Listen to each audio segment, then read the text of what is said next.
What's up, everybody? I'm George Mossey. I'm here with my co-host Marshana, Dahlia, Spavento. So last night, season 9, episode 6. We're 6 episodes in of 90 Day Fiance, the OG season. And first off, Emily and Kobe were not on this episode, so we got a break from Emily and Kobe and little Coben. So we will check in with them in Salinas, Kansas next week. But let's head over to Rapid City, South Dakota, and check in with Jabri and Miona. So Jabri leaves Miona at home to go and work on music, which is his passion. It's what he does. We know him for that.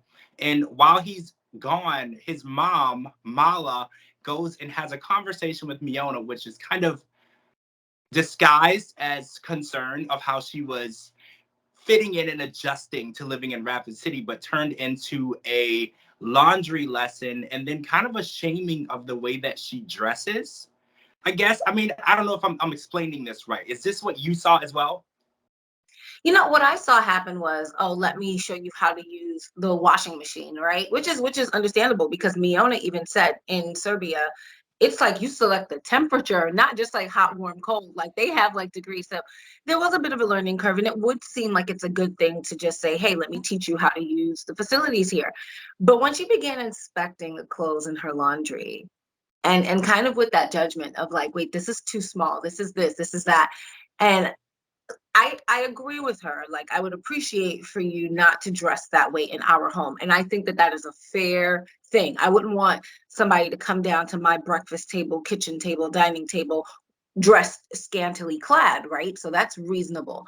But how they got on that subject was because you were inspecting her clothing under the guise of let me help you do the laundry. So I didn't appreciate that. I do appreciate that Jabri felt like, I'm going to stand up for my girl. I'm going to have a conversation with my mom because he is the go-between.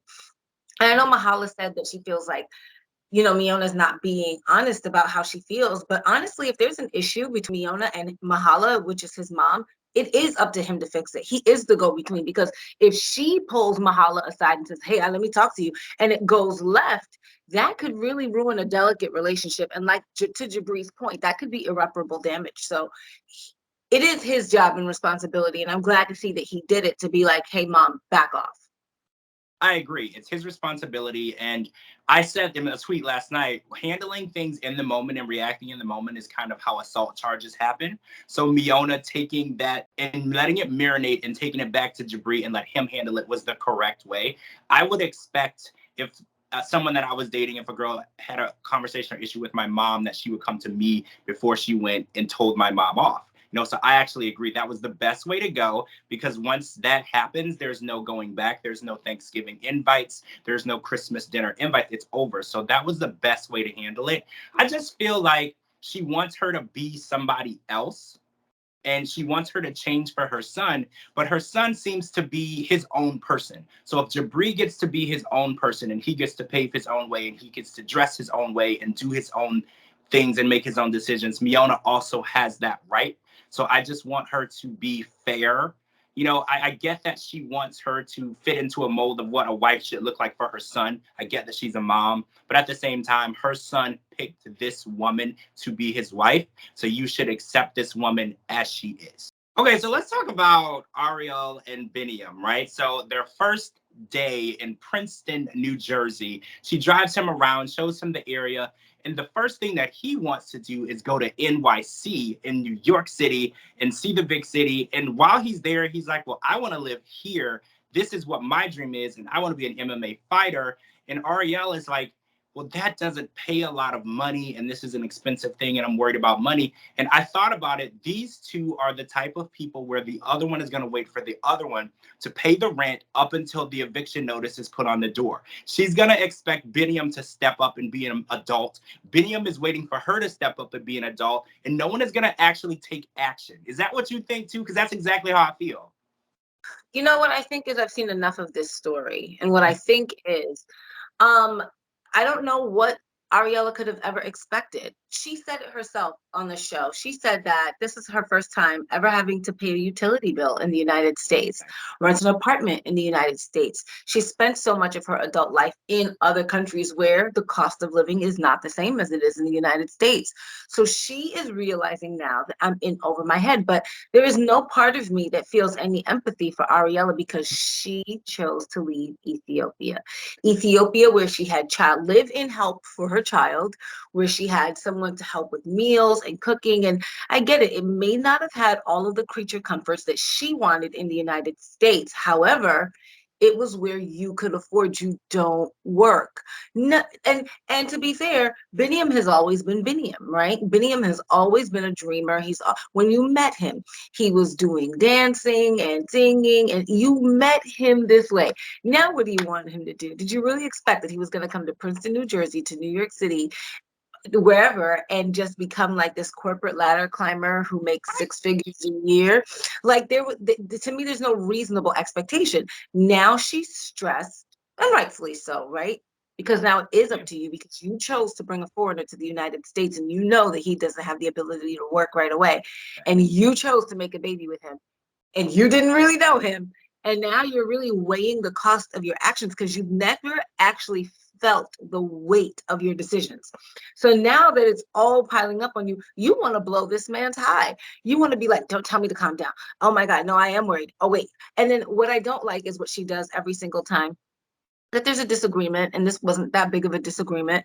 She says, well, maybe we shouldn't get married. She always puts the relationship on the line as leverage. You're not listening to me. I'm not getting what I want from you. You're not as panicked as I am. I need you to be as panicked as I am. And if you're not going to give me exactly what I need in the moment, then I'm going to jeopardize the relationship. I'm going to put it on the line. And I think that's extremely unhealthy. And I feel for Biniam. He's in danger. Ariella's in danger too. And she's in danger because of her decisions. I think when she married her previous husband, there was always mommy, daddy, or maybe even him to catch the fall. Someone was always there to really, really cushion the blow. And now her parents are saying that they're no longer going to cushion the blow. We'll see. So now it's her first dose of reality, and she's panicking. And she should, like you said, she should. I want to watch her parents follow through, because we know that her parents have said things in the past, and this is their only child. It's really difficult for them to give in and say, I'm cutting you off. And this is how she's gotten this far for so long on their dime. So we'll see how it goes. All right, so I want to check in with Cara and Guillermo, because we learned last night that they have had some pretty serious fights, right? From checking phones to throwing clothes out of windows to Guillermo texting a Canadian woman the exact same text and photos that he was sending Cara, which makes me wonder, was he always fishing to come over to this neck of the woods? When you're sending the exact same text to different girls, waiting for a response, is almost like you're building up a clientele of people that you can pick from. It's not really anything personal of a connection, because if you can say the exact same thing to 10 different girls, you can't possibly have a connection with those 10 different girls, right? I mean, this is me and my unpopular opinion because I just don't care. I mean, people out there in relationships, the way you kiss your husband or your wife is not the same way you used to kiss your ex-boyfriend. So what if he used the same line? Nobody cares. I also don't even care if he always had it out to come to North America. Hey, do you? This is a young man who made his way out of Venezuela to the Dominican Republic. And at 23 years old, he has made his way to the United States. This is the kind of ambition that I high five, high five. Listen, you're trying to make a better life for yourself, and you're wasting no time doing it. Now, do I think he genuinely cares about Cara? I do think he does care about her. I think Guillermo really does have a heart for her, and I really do think he does love her. So I mean, why are you going through his phone? And let's charge it to the game. It was a line. This is not a rom-com. Oh my God, he used the same line as somebody else. Like, get over it. You're an adult. You chose to bring him to the United States, and you chose to bring him here on a 90-day visa, and you chose to marry him, and you said that you love him. So why are you digging and going back through phones? He also goes through her phone too, but he was more like, listen, I do it right in front of her. I pick up the phone and I do this, and if she grabs it, then that tells me everything I need to know. So I do think it's unhealthy in relationships when you have to check each other's phones or even threaten to check the other person's phone, because that shows that there's no trust in that relationship, right? So whatever. What I am particularly concerned about is her drinking. Yeah, that's gonna be a problem because he said that, she drinks a lot and it goes all the way left when she does. And I don't like how she's so okay and so comfortable with putting him in front of a firing squad and always having him questioned by her people. If it is that you are in a relationship, you are supposed to defend, protect that person against all Mhm. enemies, foreign and domestic. And if you're married or if you're going to be married, you have to understand that most of your enemies will be domestic enemies, people in your family, people in your friendship circle, and they take their cues on how to treat your partner from you. So if you constantly and consistently offer up your partner to a firing squad, then people will not have respect for your partner because they're going to know that according to you, I can say and do whatever. And anybody on my team knows you could never try that with my husband. I mean, yeah, she put her friends up to it. And this isn't, like you said, the first time. She likes to put people up to asking the serious questions, which means there's a communication problem in their relationship. She can't Right. ask him serious questions. She has to get those answers through someone else. So the marriage is already off to a bad start. If you can't tell each other how you feel, good God, when you're married, things when you're combining income, when you're combining your lives, combining your home and finances, things are going to blow up. It's going to be a huge explosion and it's going to end horribly. So until Kara's able to put the drink down and have a serious conversation with him, I don't know how this is going to work. And even she said it. She's like, we have all these issues, but I just like to tell myself it's going to be fine. No, Kara, you can't tell yourself it's going to be fine. Problems do not solve themselves. You have to work on yourself and work on your relationship. All right, guys, that's it for part one. We're going to come back for part two and talk about Patrick, Thais, and their house guest, John, as well as Bilal and what was going on with him and Shida. All right, guys, I'm George Mossey. This is my co-host, Marshana Dahlia Spavento. Thank you so much for watching. Make sure you live tweet with us every Sunday night, and we'll talk to you all really soon.